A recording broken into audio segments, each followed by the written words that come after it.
Oke,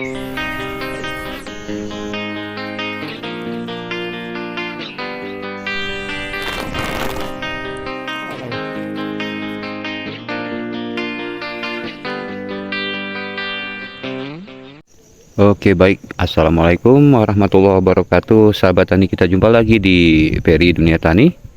Nah, kali ini saya masih membahas ya request atau pertanyaan dari sahabat-sahabat kita yang lain ya. Nah, kali ini saya akan membahas mengenai masalah di musim kemarau ya, khususnya tentang pemupukan sahabat tani. Nah, ini banyak juga pertanyaan-pertanyaan yang katanya apakah aman kalau pemupukan di musim kemarau ya, terutama dengan sistem tabur ya, bukan kocor ya, tabur. Oke, ini di depan kita ini nih kopi Ateng Super ya, masuk di sana juga itu.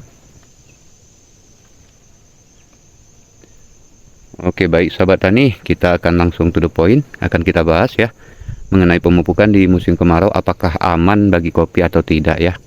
Nah, jadi begini sahabat tani, pemupukan yang aman sebenarnya itu semua tanaman ya berlaku di musim kemarau sahabat tani.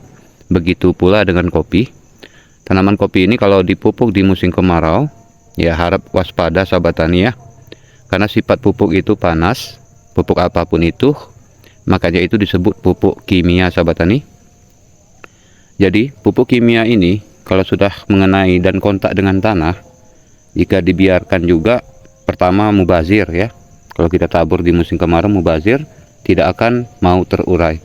Meskipun ada embun ya, embun yang membasahi pupuk juga percuma sahabat tani ya, hanya 10% perubahannya. Nah, jadi yang paling tepat caranya itu sahabat tani kocor ya, atau dipupuk dengan menggunakan air atau dicampur dengan air, diaduk ya, malahan jauh lebih hemat ketimbang ditabur sahabat tani. Nah, jadi sahabat tani, langkah selanjutnya kalau kita mau tabur juga lihat arus dari kondisinya, terutama dari kelembapan tanah ya. Ya, misal seperti ini sahabat tani. Nah, ini akan kita lihat apakah dalamnya terlihat masih lembab atau basah. Nah, ini masih ada sahabat tani ya. Nah, jadi ini bisa dipupuk ya. Lebih baiknya dia kalau kita mau tabur pupuk itu sistem benam sahabat tani ya, dilubangi dulu secukupnya, baru kita taburkan pupuk dalamnya. Nah, jadi cara penaburannya sahabat tani lihat dari ujung ya. Nah, dimulai dari apa, pangkal ya namanya ya, ini pangkal cabang, terus perhatikan di ujung. Nah, berarti di sini ujungnya, berarti kita buatkan di sini sahabat tani. Nah, di sini nanti kita akan lubangi. Mohon maaf, ini saya nggak bawa alat ya, nggak bawa cangkol, nggak bawa parang, jadi ini hanya sekedar menunjukkan titiknya saja. Semoga sahabat tani mudah mengerti ya. Nah, jadi dibuat biasanya sekitar 3 cm ya, lebih kurang. Nah, dalamnya juga 3 cm. Ini cara saya sahabat tani. Lalu ditaburkan pupuk tadi, benamkan dia ke dalam nih ya. Nah, boleh juga dibarengi dengan sampah-sampah atau dedaun-dedaunan hasil babat, atau ya hasil babat lah ya. Nah, dibenamkan lalu ditutup kembali dengan tanah sahabat tani seperti ini. Ini hanya sekedar praktek sementara ya, karena saya tidak membawa alat sahabat tani. Nah, jadi sahabat tani, saya akan menjawab kenapa harus kita ikuti di ujungnya. Kenapa harus kita gali di sini, kita lubangi dan kita benamkan pupuk? Nah, begini jawabannya sahabat tani. Karena mulut penyerapan pada sebuah tanaman itu dilihat dari ujungnya ya. Ya, mulut penyerapan nutrisi atau makanan dan lain-lain pada tanaman itu terletak di perujungan akar ya, di sini. Bagian ujung sahabat tani. Bukan di sini sahabat tani. Ya. Jadi dulu saya juga pernah keliru sahabat tani, saya coba di sini ya. Namun ternyata ya gimana ya? Ada sih hasilnya tapi tidak maksimal, tidak sesuai yang diharapkan ya sahabat tani ya. Nah, jadi usahakan ikuti pucuknya. Nah, Ini cara mudahnya sahabat tani ya. Bahkan ini diterapkan juga di pertanian ya, baik kelompok tani dan organisasi lainnya sahabat tani. Dan lalu mengenai kapan sih masa pemupukan yang tepat untuk tanaman kopi. Nah, dia ada 2 kali ya sahabat tani ya. Pemupukan yang tepatnya itu bisa berhasil secara stabil dan melimpah sahabat tani. Nah, jadi pemupukan tepatnya kita juga harus melihat cuaca dari iklim. Pertama, pupuklah di awal musim kemarau ya, pas mau masuk musim kemarau. Dan yang kedua, pupuklah di saat masa musim penghujan tiba ya. Itu nanti secara alam kita dapat melihat nanti gejala-gejala alam ya. Nah, memang itu miliknya Allah Subhanahu wa taala dan kita juga bisa membaca dari situ sahabat tani. Jadi itulah sebabnya kenapa di musim kemarau di saat tanahnya gersang ya, atau tidak ada kelembapan sedikit pun dilarang keras ya sahabat tani untuk dipupuk, karena nanti bisa terbakar tanaman ya. Itu pun udah saya uji sendiri, makanya saya berani bicara ya sahabat tani ya. Dan ini saya berbagi pada sahabat tani supaya tidak seperti kejadian seperti saya ini sahabat tani. Dan perlu diketahui lagi sahabat tani ya, kalau di musim penghujan, kalau hujannya ekstrim ya, atau setiap saat berhari-hari hujan juga dilarang ya untuk dipupuk sahabat tani. Karena nanti mubazir, terbuang sia-sia pupuknya, hanya diserap 20% biasanya ya sahabat tani. Nah, jadi pilihlah saat yang tepat pemupukan itu di saat tidak terlalu musim hujan dan tidak terlalu musim kemarau. Artinya jarang hujan lah ya intinya sahabat tani ya.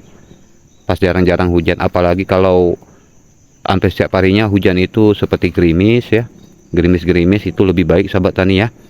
Jadi sempat diserap oleh akar tanaman tersebut. Oke, lalu sahabat kita juga ada juga bertanya sama kita nih, mereka mempertanyakan, loh kenapa dipupuk terlalu cepat sedangkan buahnya masih ada, kenapa tidak ditunggu habis? Nah, tolong jawabannya Peri Dunia Tani katanya ya. Nah, begini sahabat tani, buah-buah ini sudah tua sahabat tani, hanya tunggu masa panennya lagi sahabat tani. Jadi dia ini sudah tidak berpengaruh lagi, makanya itu ini tepat waktunya untuk kita pupuk. Jadi sahabat tani jangan berpikir lah kalau dikasih pupuk kan habis dimakan oleh buah, lalu tidak ada kesempatan untuk masa selanjutnya atau pembungaan di masa selanjutnya. Nah, ini untuk tanaman kopi setelah saya selidiki berbeda sahabat tani ya, berbeda. Nah, jadi kita ini jangan bicara masalah 10 tahun yang lalu sahabat tani. Nah, ini kita sekarang bicara karena iklimnya sudah berbeda di tahun 2024 ini sahabat tani ya. Nah, jadi jangan tunggu buah habis baru kita pupuk sahabat tani.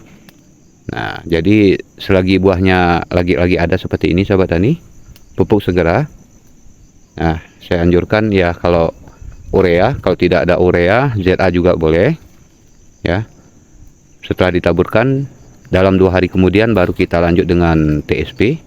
Itu pun tergantung dari tekstur tanah lagi sahabat tani. Kalau di tempat sahabat tani itu tanahnya merah atau bisa dibilang keras ya terbilang, nah itu perlu dulu dibuat lubang angin sahabat tani atau dicangkol. Nah, dicangkol biar tanahnya terurai baru ditaburkan pupuknya sahabat tani.